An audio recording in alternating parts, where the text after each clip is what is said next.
Hello hi friends. మనకి cotton దొర గారి గురించి తెలుసు కదా. ఈయన గోదావరి జిల్లాల్లో ఈయన పేరు తెలియని వారు ఉండరు. ఎందుకంటే ఈయన చేసిన మంచి పని కాటన్ బ్యారేజీని నిర్మించడం. ఆ బ్యారేజీ నిర్మించడం వల్ల ఎన్నో లక్షల ఎకరాలకు నీరు చేరడం, నీటిని నిల్వ ఉంచడం, మంచినీటిగా ఉపయోగించడం, వృధాగా పోయే జలాల్ని సముద్రానికి వృధాగా వదిలేయడం ఎందుకు, ఇక్కడ డ్యామ్ కడితే ప్రజలకి ఉపయోగపడుతుంది కదా అని చెప్పి ఆలోచించిన మహోన్నతమైన వ్యక్తి ఈయన. కాటన్ దొర గారు లేకపోతే ఈనాడు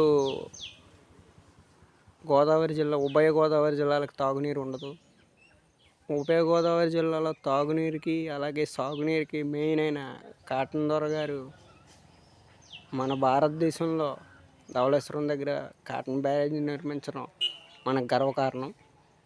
ఈయన్ని స్ఫూర్తిగా తీసుకోవాలి మన అందరం. అలాగే ఈయనకి మనం అందరం చాలా రుణపడి ఉంటాం, ఉభయ గోదావరి జిల్లా ప్రజలు. ఓకే ఫ్రెండ్స్, ఈ వీడియో